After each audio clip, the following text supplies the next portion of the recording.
Assalamualaikum warahmatullahi wabarakatuh. Waalaikumsalam warahmatullahi wabarakatuh. Di sini saya akan memaparkan sedikit tentang tuberkulosis atau TBC. Apa itu TBC? TBC itu bukan penyakit keturunan, bukan penyakit yang diturunkan oleh orang tua, bukan karena guna-guna, bukan karena dijahili orang, disantet, itu bukan. Bukan juga karena diracuni orang, itu bukan karena kita makan dari orang lain makanannya ya, terus kita batuk, terus saya ini diracuni orang, itu bukan seperti itu. TBC adalah penyakit menular langsung yang disebabkan oleh kuman TBC atau Mycobacterium tuberculosis. Penyakit TBC dipastikan dengan pemeriksaan dahak. Nah, untuk memastikan orang itu terkena penyakit TBC, maka dahaknya harus diperiksa. Dahak itu sama dengan riak, ya. Dahak sewaktu datang ke puskesmas itu tahap pertama. Kemudian tahap kedua, dahak pagi ketika bangun tidur. Yang ketiga, dahak sewaktu datang ke puskesmas pada hari kedua. Bagaimana cara penularan penyakit TBC? Kuman yang berterbangan di udara itu masuk ke dalam tubuh manusia ya, melalui pernapasan, melalui ambekan, kemudian masuk ke dalam paru-paru, lalu ke sistem peredaran darah dan menyebar ke bagian tubuh lainnya. Gejala-gejala penyakit TBC. Gejala utama: batuk terus-menerus dan berdahak selama 3 minggu atau lebih. Nah, itu batuk ngekek ya, sampai 3 minggu ataupun lebih dari 3 minggu. Gejala tambahannya: badan lemah, dilabai kesel, nafsu makan menurun, berat badan turun, ya berat badannya turun, jadi lebih kurus, rasa kurang enak badan, ya rasanya itu badannya nggak enak gitu ya.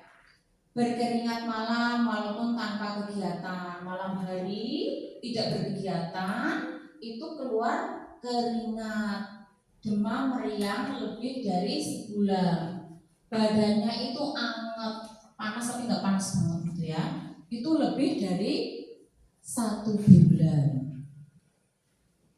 Gejala tambahan yang sering dijumpai: dahak bercampur darah. Jadi begitu ngeriak itu ada darahnya di dalam riak itu.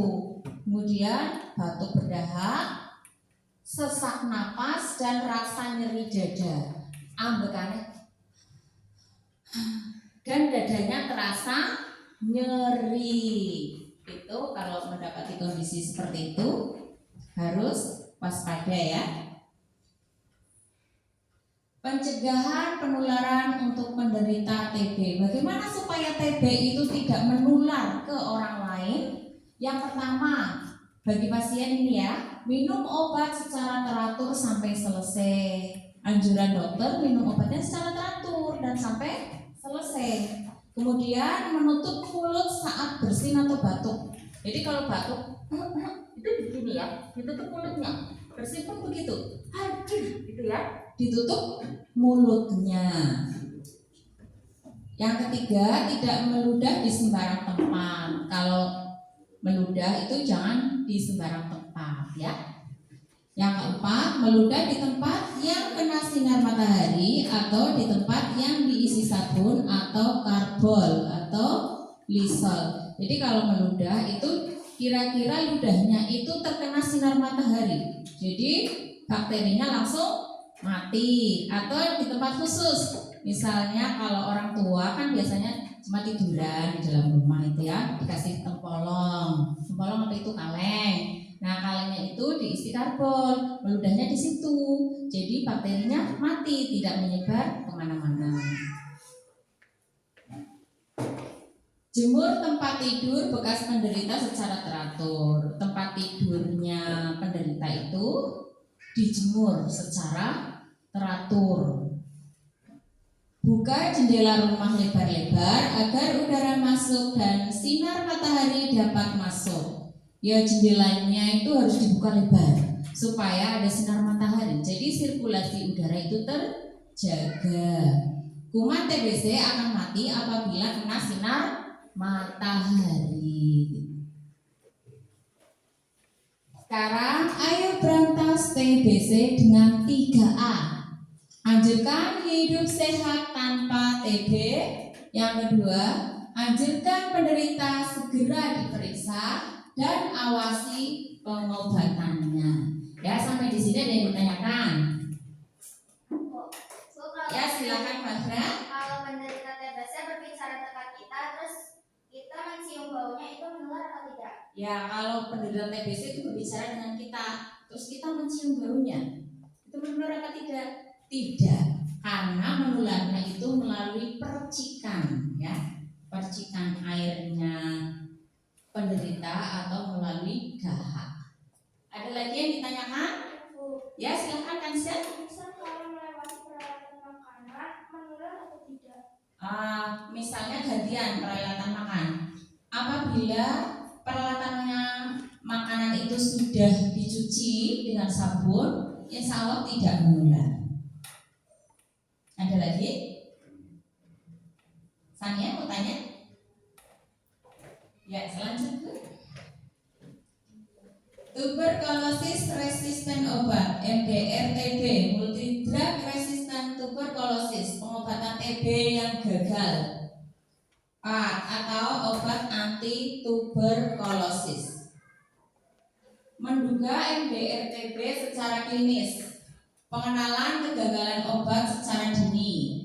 Batuk seharusnya membaik dalam waktu 2 minggu pertama setelah pengobatan. Nah, penderita itu setelah pengobatan dalam waktu 2 minggu itu harusnya kondisinya itu sudah membaik, batuknya sudah mulai berkurang. Tapi apabila tidak berkurang, itu berarti mengalami kegagalan. Tanda kedua kegagalan adalah sputum tidak konversi, batuk masih ada atau berulang, demam masih berlanjut, keringat malam hari, dan tidak ada kenaikan berat badan. Nah, itu kegagalan yang kedua ya. Sputum tidak konversi, batuk masih ada dan berulang. Kalau batuk udah batuk, gitu ya, berulang. Kayak apa ya?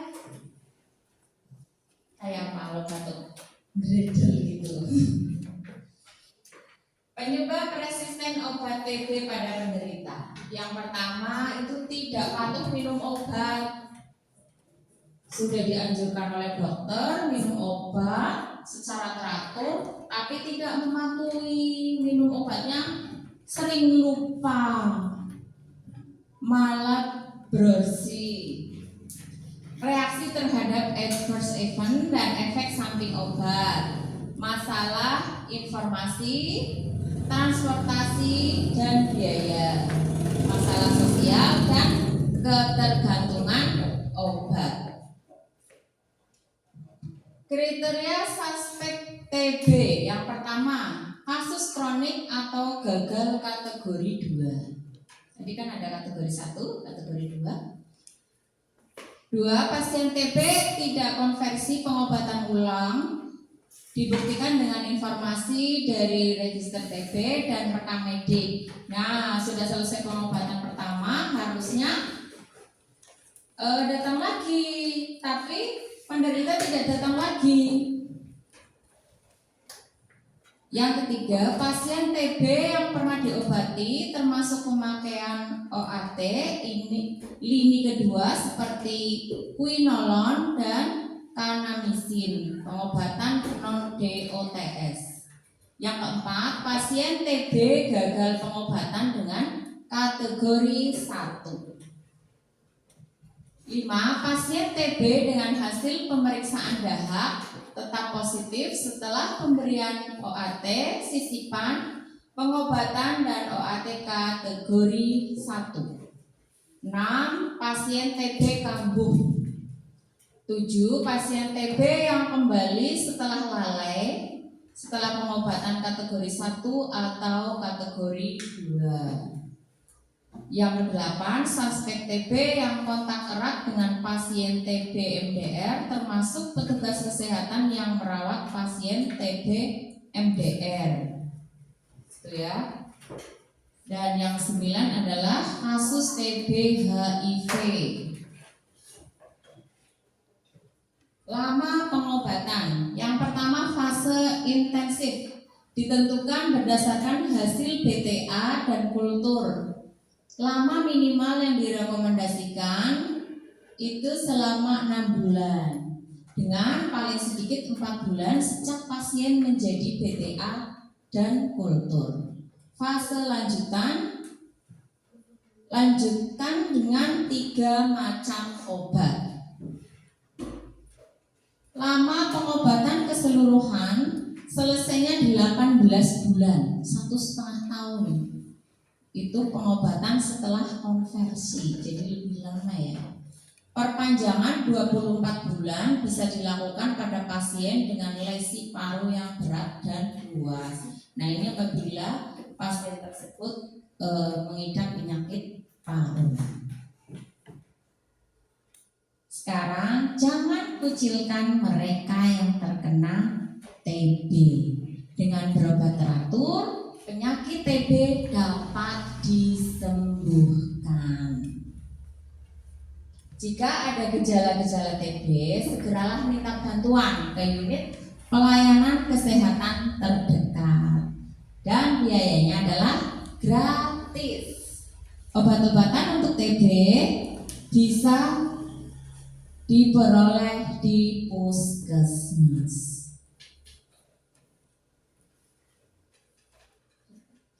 Ya, cukup sekian dari saya. Saya akhiri. Billahi taufiq. Wassalamualaikum warahmatullahi wabarakatuh.